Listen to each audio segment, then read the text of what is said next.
Hello there, this is Beth, and this is the start of the end of the year favorites. This is Favorite Art Supplies. We're going to start with watercolor because, there's a stack. I've become more and more obsessed with watercolor.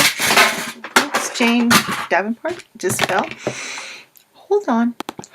Okay, now that we got that, so we'll start with the Jane palette. So I bought this the other year. It's my Jane Davenport Bright palette. I find the little paints fall out very easily, so you do need to be careful. I also found that what I really enjoy, I haven't used it a lot, but really beautiful colors. Worth the buy. I got it at Michael's with a coupon, so it was like half off. I found my own praying that from like way back when. So I have like 3 prayings. Praying is beautiful, luminous, still available. You do not have to buy the old tins. I wanted the old tins. This one's I've had like, I don't know how long it's been in the family, frankly. But luminous colors. They're still making them. They're very affordable. More than one watercolorist has recommended praying if you're looking for a good cheapy set. Because I think a regular praying like this in a plastic case these days is about $8, $8 to $10, which is really reasonable, and they're beautiful, beautiful colors. This is more of a gouache set. It's a Sargent. I really use it a lot for mixed media. This is my Winsor Newton 1990s palette from all the stuff, and I put like all my art snacks and interesting stickers on it. And there's art snack stickers on the other side too. Those are the ones I kind of think are boring. But the beloved palette, the most beloved and used watercolor palette I have, other than the prayings, I use my prayings a lot, is basically my, this is a mixture mostly of Core from Golden and Daniel Smith. There's a few others in there. Some Sennelier. Oh my god, those Schminke. I'm not sure. Schminke. We're in Minnesota, we call them the Schminkas or Schminkies. Probably Schminkies. But mostly Daniel Smith and Golden. Core. Core is spelled Q-O-R. Just so you know. I use this palette all the frickin' time. And it has some few other things that came in, like art snacks and stuff like that. But yeah, I use this one, and my prayings are probably the 2 I use the most out of all my other watercolors, except for the kind of gouache one that is really more. This one was like around $8. Nice colors, but they're very kind of pasty. They're not luminous like you get with the prayings. And the Jane Davenports. The Jane Davenports really do have beautiful colors, but at the same time, is she even selling individual pans? So if you use one, do you have to go buy a whole nother palette just for that one? I don't know.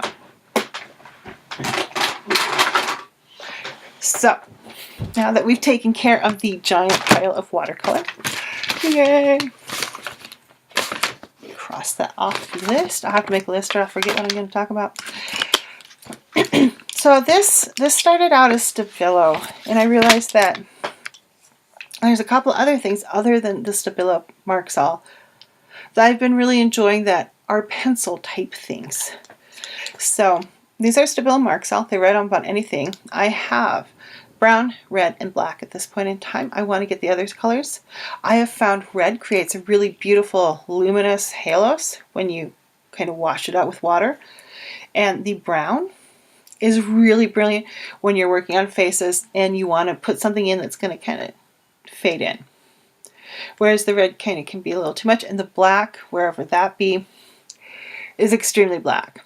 So if you want to create weird like little puddles and halos of black Stabilo Marxall, really good. But really fallen in love with the Stabilo, and I want more colors. I think there's like a yellow and a blue, and there might be one other color.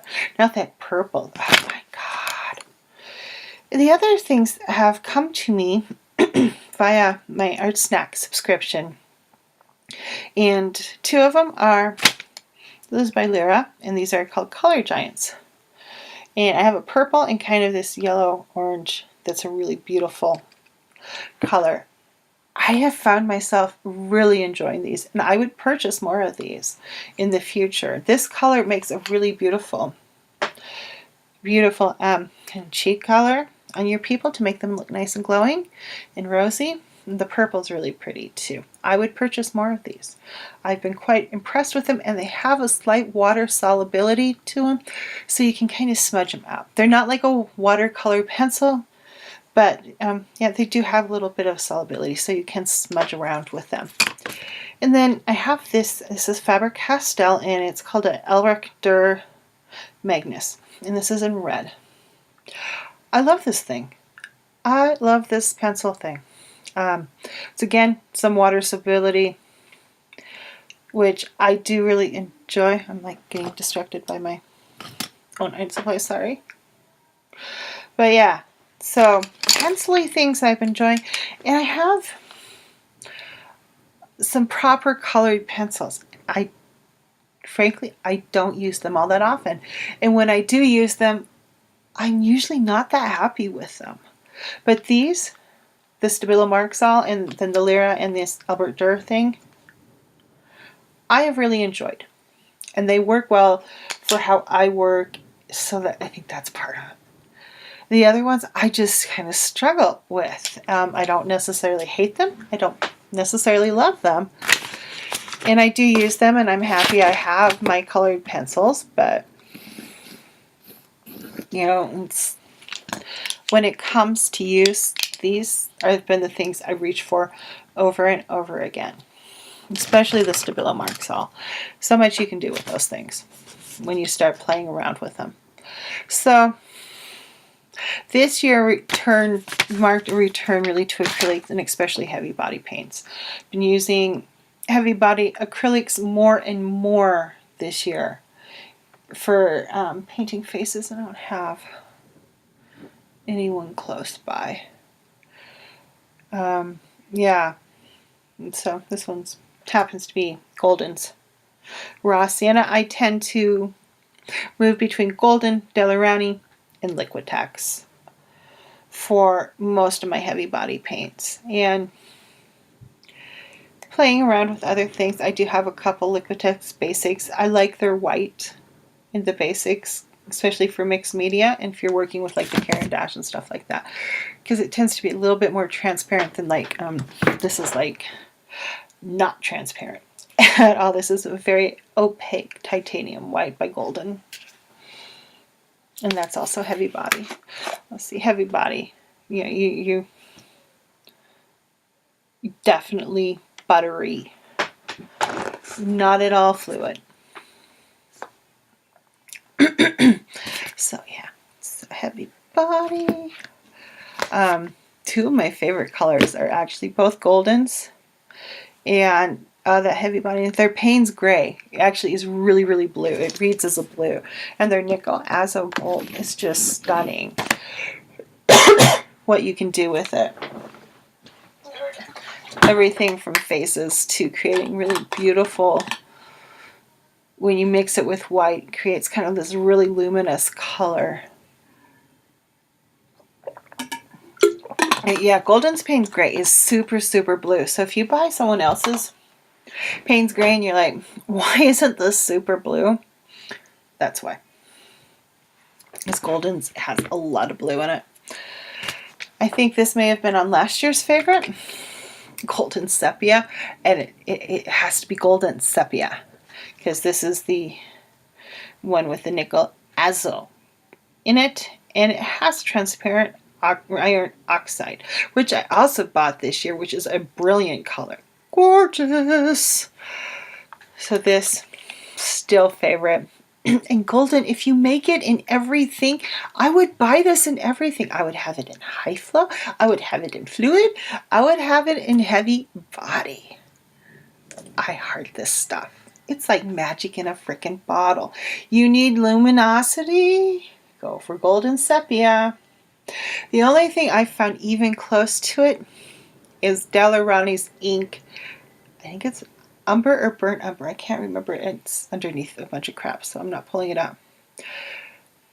Similar, but not. It just has this really beautiful luminous quality. If something's kind of blah, this is something you can put on it as a wash and make it beautiful.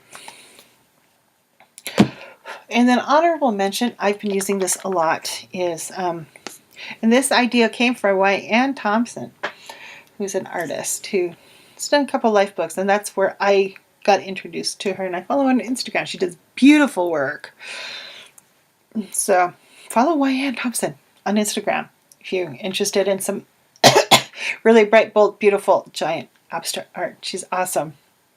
But she puts micaceous oxide in a bottle. And this is actually micaceous oxide. It's by Golden. And black ink, which actually I think was probably Liquitex, because I'm trying to get rid of those things. I don't care for the Liquitex inks, frankly. But this is really cool.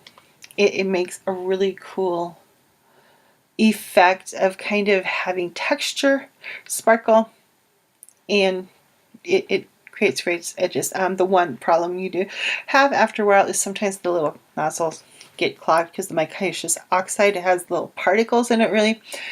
So that can be an issue, but it creates really cool effects. And when you put it in the fine liner, you can write with it, you can read lines with it, you can do all sorts of things with it.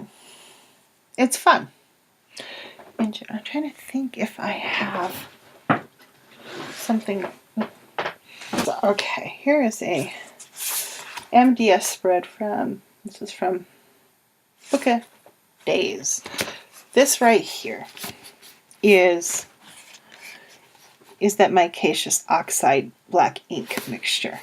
So you can see it creates a bit of a texture, and sometimes the sparkle shows more than others. This one is not so sparkly. It really depends on what you do with it. But yeah, it's a fun little tool to have in your toolbox. I really enjoy the fine liners in general for doing things. I've come to really like them over the last year. So, okay, that is favorite art supplies, and that was watercolor, which are way over there, not grabbing them. Heavy bodies. Pencily things of the Lyra, Color Giants, Stabilo Marxall, and the Albert Dürer. I don't know what other colors are in the Albert Dürer. This one is deep dark red. It's just, I really love this color. Really beautiful color. Sepia Golden, again, heavy bodied. I think that's it. The micaceous oxide. That's what I've been grooving on this year. Heavy body, really, really, in watercolor, have really made a big insurgence into my art practice, especially the heavy body. Watercolor's kind of been, I cycle in and out of it, done some stuff in it, and I really need to make more of an effort, to use it more, especially in faces, because it does create some really great faces. One thing I do like about watercolor is, like, if you don't want to have a big cleanup day, because I feel like I'm the freak who pretty much almost always wash my brushes. It's pretty rare I don't wash my brushes after painting. I usually just, as I'm washing my face and cleaning off my teeth, I just do them up at the same time. It's like brush hygiene. People hygiene, but for brushes. So if I don't want a big day of but I want to work on something, I'll pull up the watercolor, because the cleanup's so much easier than something like acrylic, where if you let a brush with acrylics on it dry, it's pretty much ruined, or you're going to be spending some time with some caustic ickies to get it out. It says PY43, I think. I have my glasses on. Natural iron oxide, 1 pigment color. But yeah, so yeah, this is actually really beautiful raw sienna. Raw sienna's been, I think, raw sienna, the transparent iron oxide, and phthalo blue have been like the three go-to colors at the moment for me. I've been, I make myself use something else. And I'm like, I don't like these colors. I wish I would have used the other colors. So yeah, those are like been like three of my favorite colors. And this with Naphthol, this with the raw sienna and a Naphthol color, Naphthol red, which is, what is the pigment? I know I had it here, so can I see what the pigment is? PB, I can't read what it is. P or something. Oh, I can't read it. Sorry. Thought I could. It has a little scratch through the... But Naphthol and this make a really, really lovely kind of orange color. So you know. And this is a Daler Rowney.